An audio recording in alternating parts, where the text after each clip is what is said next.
I just don't understand why we can't start the treatment immediately. We can't wait any longer. I hear your concerns. We are doing everything we can. She had the money. She had the power.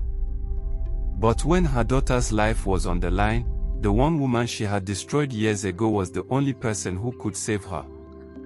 Would she have the courage to ask for forgiveness before it was too late? So grab your popcorn, sit back, and get ready for one of the most powerful stories you've ever heard. And if you're new here, don't forget to subscribe and hit the like button, turn on the notification bell to support more inspiring stories like this one, and click on the link below this video to watch the full story. Subscribe for more content. Madame Zainab Adayami stood before the wide glass window of her office on the 7th floor of Obafemi Royal Teaching Hospital, Ikoyi. From there, the whole of Lagos seemed to bow beneath her. The lagoon shimmered under the afternoon sun, the tall buildings of Victoria Island stretched proudly into the sky, and the endless traffic crawled like obedient ants far below. Everything looked small from where she stood. Even people. Her reflection in the glass showed a woman carved from discipline and ambition. Her lace gown hugged her frame perfectly, the expensive Asoak head tie crowned her head with royal elegance, and gold jewelry rested gently on her dark skin. Everything about her spoke wealth, power, and authority. She was Madame Zainab Adayami, a board member donor, and the woman whose voice could shake the foundation of hospitals and companies alike. I said, "Handle it." She snapped into her phone. I don't care about her record. The line went silent, then respectful agreement followed. In Obafemi Royal Teaching Hospital, money was oxygen, and Madame Zainab controlled its flow. Behind her, the faint smell of disinfectant mixed with dying flowers from a forgotten vase. Somewhere down the corridor, a nurse cleaned out a locker, unaware that the woman who had ordered her removal would, within 2 years, kneel in this same hospital begging for mercy. But at that moment, all Madame Zainab felt was power. And power tasted sweet. Her journey to this height had not been easy. She was born in Mushin, in a room no bigger than a store. Her father drove a Danfo bus for over 20 years. Her mother sold roasted corn by the roadside until her hands hardened and her back bent. They poured every sacrifice into Zainab's education. She carried their dreams on her shoulders, climbing relentlessly until she no longer saw the ground she came from. Now she sat on the boards of 3 major organizations. She ran the Adayami Health Foundation, raising millions for medical research. Her name opened doors, silenced arguments, and bent stubborn men into agreement. Yet, somewhere along the climb, humility had fallen off her shoulders. At home in Ikoyi, her husband Kunal once said quietly over dinner, "Zainab, you no longer talk to people. You talk down to them." She had waved him off without lifting her eyes from her phone. "That's how leaders operate, Kunal. That's how hearts get broken," he replied. She didn't hear him. And so, the woman who believed she ruled destiny continued her walk through polished halls, unaware that destiny had already turned its face toward her, silently sharpening its blade. While Madame Zainab Adayami ruled the upper floors of Obafemi Royal Teaching Hospital, another woman moved quietly through its lower corridors, unseen by most, yet essential to all. Her name was Adesu Adebayo, and she wore her simple nurse's scrubs the way a priest wore sacred robes, with humility, discipline, and deep respect. Adesu was 29 years old, slim, soft-spoken, and observant. She walked gently, but her presence filled every room she entered. Patients noticed her immediately. Not because she was loud or dramatic, but because she made them feel safe. Her voice was calm, her touch was light, her eyes listened. Even when her mouth was silent. She grew up in a modest home in Mushin, raised by her mother, Imodupe Adebayo, after her father died suddenly from a workplace accident. Life had not been kind, but Imodupe molded hardship into wisdom. Every morning before school, she made Adesu repeat one sentence: "Treat every person like they matter, because they do." That sentence followed Adesu everywhere, into nursing school, into night shifts, into crowded hospital wards, and into moments of exhaustion when her feet throbbed and her back burned. She carried it like prayer beads in her heart. At Obafemi Royal Teaching Hospital, she was known among patients as the Gentle One. She knew their names. She remembered their children. She remembered who feared needles, who slept badly, who cried silently at night, and who just needed someone to sit beside them for 5 minutes before surgery. Elderly Mama Sadia, recovering from stroke, once held her hand and whispered, "My daughter, God will reward you. You treat me like your own mother." Edesua smiled and replied softly, "You are my mother here, Mama." Her supervisor, Nurse Patricia Ogan, once called her into her office. "Edesua," she said, folding her arms, "4 years here, and not one complaint. Do you know how rare that is?" Edesua lowered her eyes respectfully. "I just do what my mother taught me, Ma." Patricia nodded slowly. "Whatever she taught you, hold it tight. This hospital needs people like you, but hospitals, like life, do not always reward goodness. They reward hierarchy, influence, and money." Edesua did not chase promotion. She did not compete. She did not gossip. She simply worked. And because of that, she did not see the storm forming above her head. On a quiet Tuesday afternoon, while pushing a cart filled with medical supplies through the 7th-floor corridor, Edesua approached a set of heavy glass doors. She noticed a woman walking swiftly toward her, phone pressed tightly to her ear, heels striking the floor like warning drums. Recognizing authority in the woman's posture, Edesua stepped forward and held the door open politely. "Please, Ma," she said softly. The woman walked through without acknowledgement. The supply cart snagged against the doorframe. A small bottle of saline rolled free, spilling its clear contents across the floor. One tiny drop landed on the woman's cream-colored designer shoe. Edesua knelt immediately. "I'm very sorry, Ma," she said, reaching for a cloth. It was an accident, but that small moment, that single drop, was enough to awaken a sleeping giant. And its roar would soon change everything. Madame Zainab Adayami stopped walking. The sound of her heels faded into silence as she stared down at the tiny droplet resting on her imported leather shoe. It was nothing but clear bead of saline, harmless, easily wiped away. But to her, it felt like an insult. A stain on her perfection. A disruption of her carefully controlled world. She slowly turned. Edesua Adebayo was still kneeling on the floor, gathering scattered gauze and gloves with calm urgency. Her movements were quick, respectful, and apologetic. But she did not tremble. She did not panic. And she did not beg. "What is this?" Madame Zainab demanded, her voice sharp as broken glass. "I'm so sorry, Ma," Edesua replied gently. The cart caught on the door. "It won't stain. I'll clean it immediately. Do you have any idea how much this shoe costs?" Madame Zainab snapped. Edesua paused. She looked up, not in defiance, but with quiet sincerity. "No, Ma. But I am very sorry."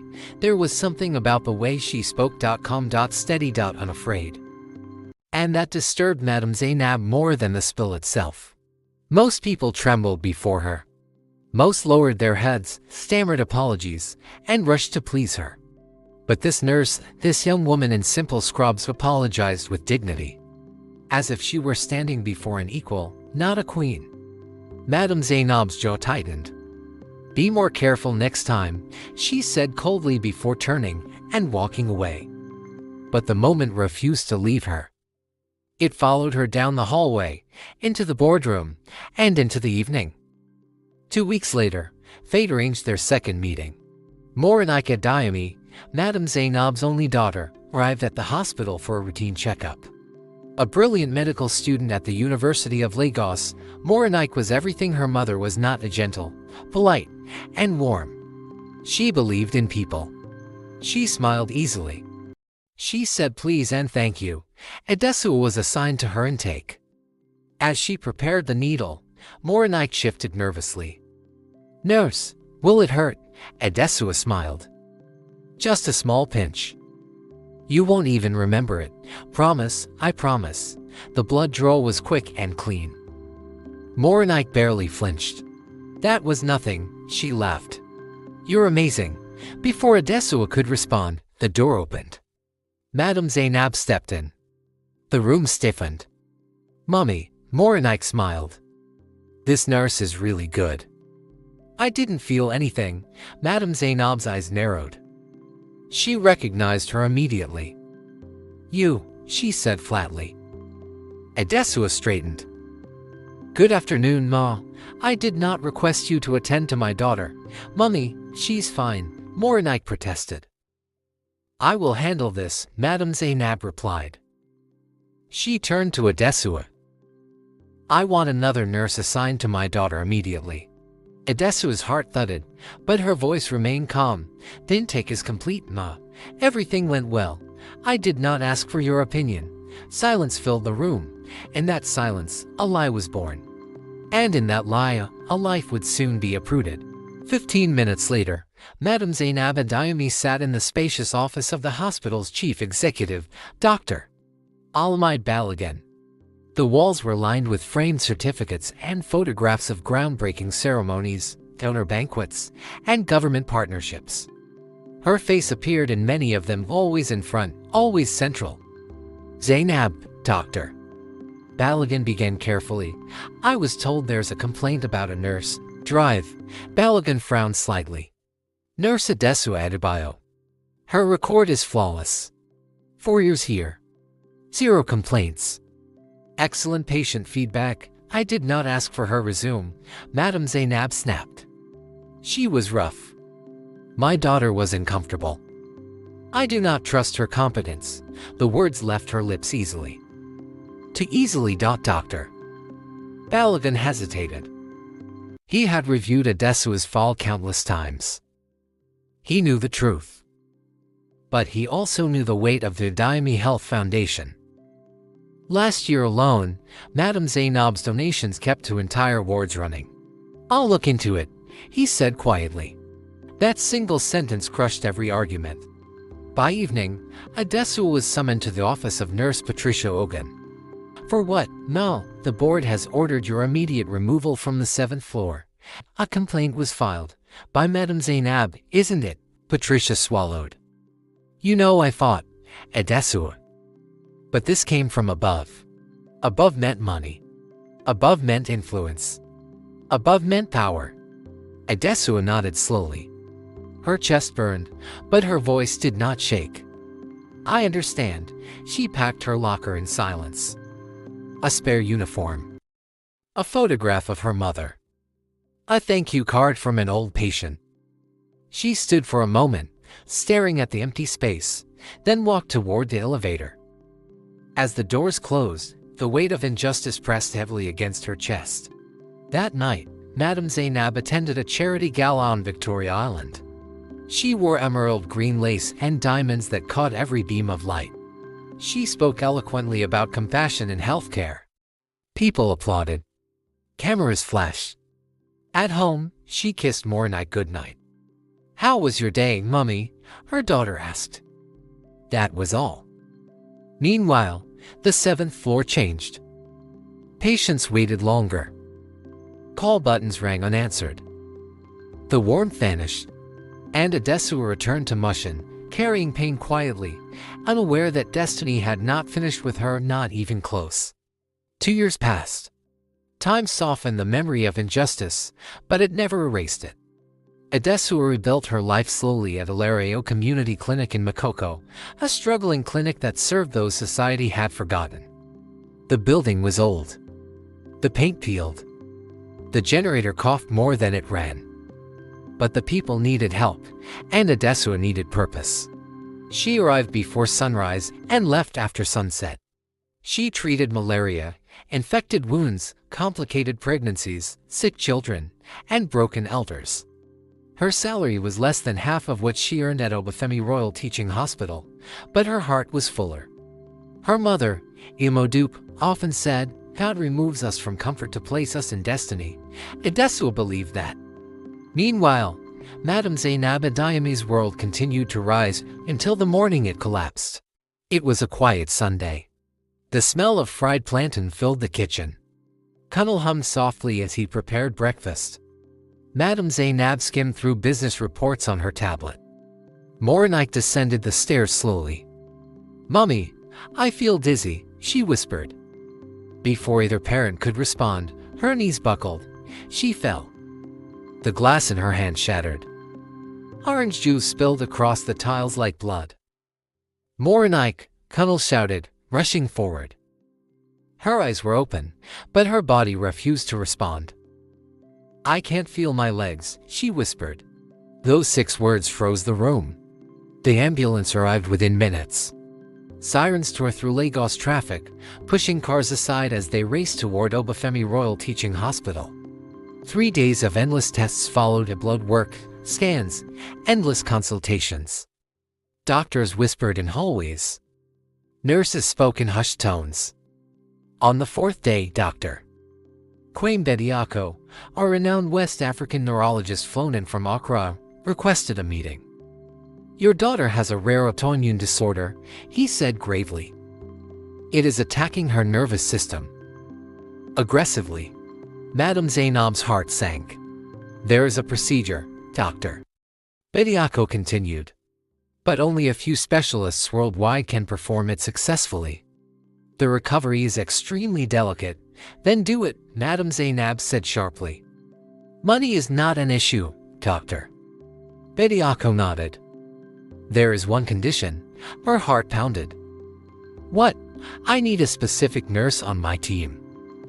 Without her, I will not perform the procedure." The room went silent. "Her name is Adesu Adebayo." The past came crashing back. Madame Zainab felt the floor disappear beneath her. The woman she destroyed, the woman she erased, now stood between her daughter and death. The room felt suddenly too small. Madame Zainab Adayami sat frozen in the conference chair as Dr. Kwame Bediako's words echoed inside her skull. Adesu Adebayo. That name, the one she had buried, erased, dismissed, rose like a ghost and wrapped cold fingers around her heart. Dr. Bediako continued speaking, unaware that he had just shattered the world of one of Lagos' most powerful women. "She assisted me during to complex neurological recoveries. Her discipline is rare. Her instincts are extraordinary. In delicate cases like this, a single mistake in post-operative care can undo the entire surgery. I will not operate without her." Cunnel turned slowly toward his wife. He did not understand the history, but he could see its weight crushing her. Her face had lost all color. Her lips trembled. "Zainab," he whispered. "What is it?" She could not answer. "Drive." Bediako folded his hands. "We need her here within 48 hours. Every hour we delay reduces Morinike's chances." The meeting ended in heavy silence. Madame Zainab walked out of the conference room like a woman walking out of a burial ground. The hallways she once ruled now felt like narrow tunnels closing in on her. Nurses passed, doctors hurried, machines beeped, but she heard none of it. All she heard was the voice of a nurse kneeling on the floor 2 years ago. "I'm sorry, Ma." That night, she did not sleep. She sat alone in her study, lights off, laptop glowing faintly in the darkness. Slowly, she typed, "The Lareo Community Clinic, Makoko. Nurse Adesu Adebayo." The image that appeared on her screen stole her breath. Adesu stood outside the clinic, surrounded by children, elderly women, and pregnant mothers. Her face glowed with a quiet joy. No luxury. No wealth. No recognition. Just purpose. Madame Zainab stared at the picture for a long time.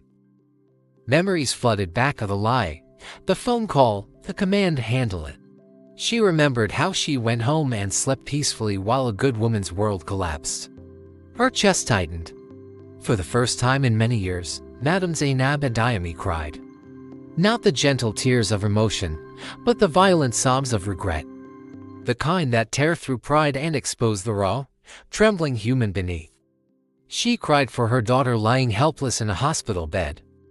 She cried for the nurse she destroyed.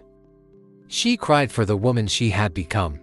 At 4:30 a.m., she stood up, washed her face, and dressed simply, no jewelry, no makeup, no lace. Just a plain black gown. She did not call her driver. She drove herself. The road to Makoko felt longer than any journey she had ever taken. When she arrived, the clinic was already crowded. Mothers with babies strapped to their backs. Old men leaning on canes. Young boys with bandaged feet. Poverty and resilience sat side by side. Madame Zainab stepped out of her car. And for the first time in her life, she walked into a building where her name meant nothing. Inside, a receptionist looked up. "Good morning, Ma. How can we help you? I need to see Nurse Adesso Adebayo," she said softly. Minutes later, footsteps approached. Adesso appeared in the hallway. Their eyes met. Two women. Two pasts. One destiny. And the mighty Madame Zainab Adayami suddenly felt very, very small. The narrow hallway of Valerio Community Clinic felt like a sacred corridor of judgment. Madame Zainab Adayami and Adesso Adebayo stood 6 feet apart, facing each other. The walls were pale and chipped, the fluorescent lights flickered softly, and the distant murmurs of patients waiting outside drifted in like whispers of unseen witnesses. Time seemed to hold its breath. Adessua's expression was calm, but guarded. The years of disappointment had not hardened her, but they had strengthened her. She had learned that pain, when endured quietly, could become wisdom. "Good morning, Al," Adessua said respectfully. Madame Zainab swallowed hard. That simple greeting, polite, dignified, struck her more deeply than anger ever could. "Adessua," she replied, her voice breaking slightly. "Please, may we talk?" They walked outside into a small courtyard where a lone almond tree stretched toward the sky. Beneath it sat an old wooden bench. They lowered themselves onto it, leaving space between them, like two strangers bound by a painful history. For a long moment, Madame Zainab said nothing. Then, slowly, the armor fell. "My daughter is dying," she whispered.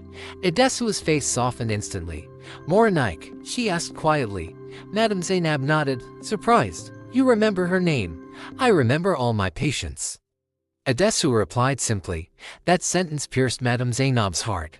"There is a specialist," she continued shakily. "He says the procedure can save her, but only if you assist him." Silence wrapped around them. "I destroyed your career," Madame Zainab said, tears spilling freely now. "I lied. I abused my power. I humiliated you. And I forgot you existed. Now fate has placed my child in your hands." She bowed her head. "I am not here to threaten you. I am not here to buy you. I am here to beg you." Adessua closed her eyes. Memories surged of the locker, the elevator doors, the sleepless nights, the tears she hid from her mother. All of it pressed against her heart. But louder than pain was her mother's voice, "Treat every person like they matter." "I carried anger for a long time," Adessua admitted. "Some days, I wished you would feel what I felt." Madame Zainab nodded, ashamed. "But when I remember who I am," Adessua continued, "I know I cannot become bitter. I cannot poison my own heart." She opened her eyes and looked directly at the woman who had nearly destroyed her life. "What time does the doctor need me?" Madame Zainab gasped. Her hands flew to her mouth. "Thursday. 7 a.m. I will be there." In that courtyard, under that lonely tree, the mighty woman of Lagos broke completely. She bent forward, shaking, crying the tears of a humbled soul. And beside her sat a nurse who had chosen forgiveness over revenge. Thursday morning came like a drumbeat. The streets of Lagos were alive with the usual chaos of street vendors shouting prices, okadas weaving through traffic, children running barefoot with bright laughter echoing off the walls of crowded buildings. But inside Great Echo Hospital, time had a different rhythm. Adessua Adebayo walked through the sliding doors with quiet determination. The scrubs were fresh and crisp. Her ID badge hung neatly from her neck. Every step she took was measured, precise, like a warrior walking into a battlefield she had already studied 1,000 times in her mind.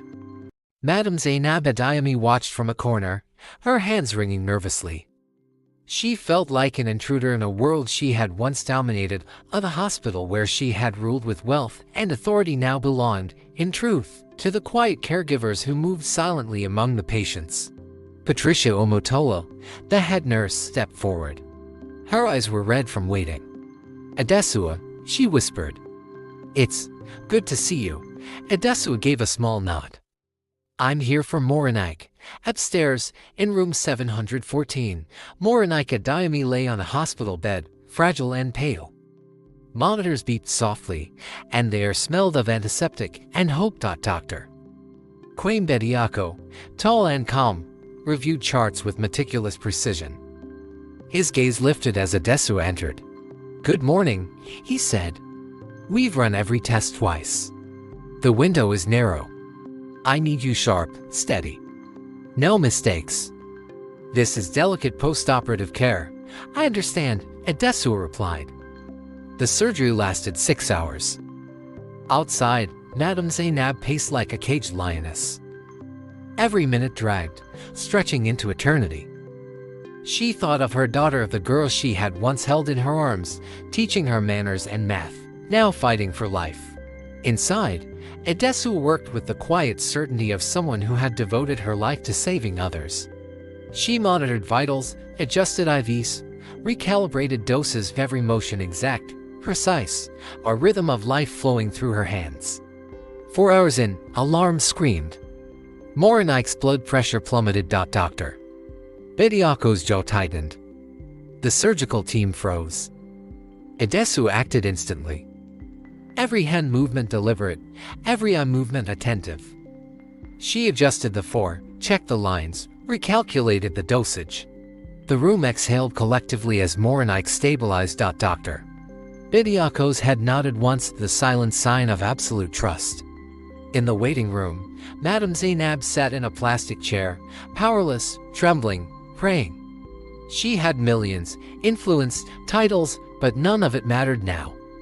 Her power had vanished, replaced by a raw, terrifying vulnerability. And the person who held the line between life and death was the woman she had once destroyed. By mid-afternoon, the storm of surgery had passed, leaving a fragile calm over Gradiaco Hospital. Morinike Adayami lay in her bed, pale but alive. The monitors beeped in steady rhythm, like a heartbeat of hope, and her fingers twitched with life. Adesua Adebayo adjusted the pillows beneath her head, checked the 4 lines, and whispered softly, "You're going to be fine, Morinike. Just rest now." Outside the room, Madame Zainab Adayami waited, her hands pressed together, knuckles white. Her heart hammered in her chest as each beep from the monitor reached her ears. She had walked the hallways of power, demanded loyalty, and crushed opposition, but nothing had prepared her for the fear of losing her child. When Adesua finally emerged, her face calm but eyes tired, Madame Zainab rose to meet her. How is she?" she asked, voice shaking. "She's stable," Adesua replied. "The procedure went well. She's going to need careful monitoring for weeks, but she will recover." Madame Zainab's knees weakened. Relief, guilt, and shame all collided in her chest. She opened her mouth to speak, but no words came. Instead, tears streamed down her cheeks. Adesua stood there silently, the same quiet, steady presence that had carried Morinike through the 6-hour battle. There was no scolding, no anger, only the quiet strength of someone who had always known the value of life and the power of forgiveness. I owe you," Madame Zainab whispered.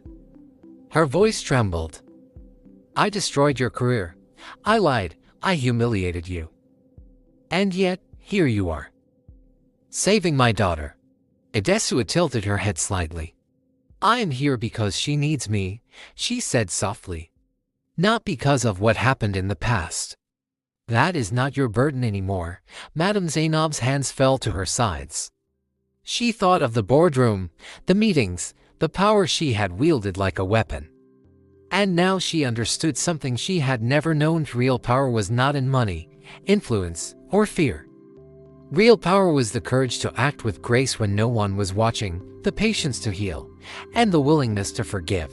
A soft breeze moved through the open windows, rustling the curtains. The sun dipped low in the sky, spilling golden light across the room. Madame Zainab sank into a chair, exhausted, humbled, reborn. Edesua gave a small, almost imperceptible nod. Her work was far from done, but for the first time in years, she felt no anger, no bitterness, only the quiet, unshakable strength that had guided her through every trial. And somewhere deep in the corridors of the hospital, a lesson in humility and grace had been etched forever. 2 weeks later, Lagos seemed to hum with life as usual, the traders in Balagan Market shouting over one another, the street children weaving through traffic with nimble feet, the heat of the sun kissing the red earth. Yet for Madame Zainab Adayami, the world had shifted. Morenika Adayami walked down the hospital corridor, supported by a nurse in crisp green scrubs. Her steps were cautious but determined, her eyes bright with a life regained. The monitors that had once dictated her fate now lay silent, replaced by the steady rhythm of her own heartbeat. Edesua Adebayo walked beside her, clipboard in hand, eyes alert to every movement, every sign. She guided Morenika like a guardian spirit, precise, gentle, and wavering. And Madame Zainab followed, no longer in control of this space, but finally seeing what true care looked like. "Mom, I feel better," Morenika said softly, a weak smile on her lips. Madame Zainab knelt briefly beside her daughter, pressing her forehead lightly against Morenika's arm. Words failed her. How could she speak after the lessons life had just thrown at her? Edesua stood back, watching silently. In that moment, the hospital, the place Madame Zainab had once dominated with wealth and authority, was held together not by power or money, but by the steady hands, the patient heart, and the unwavering grace of a single nurse who treated every person as if they mattered. Later that evening, as the golden light of sunset spilled through the windows, Madame Zainab returned to her home in Ikoyi. She opened her checkbook, hands still trembling, and wrote a check for 500,000 naira to Mercy Hill Free Clinic. No fanfare, no note, no announcement, had just an act of recognition for the woman who had taught her the real meaning of humanity. Sitting by the window, Madame Zainab breathed deeply. She had walked through boardrooms, wielded influence, and crushed careers. And yet, it had taken a daughter's life to remind her of the weight of her own choices. She realized now, the proud are not punished by others, but by the consequences of their own actions.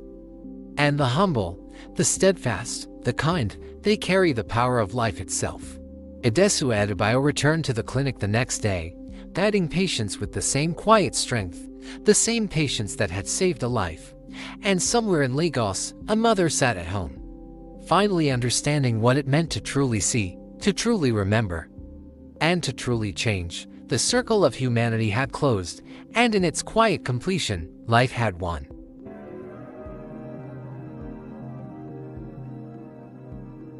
Subscribe for more content.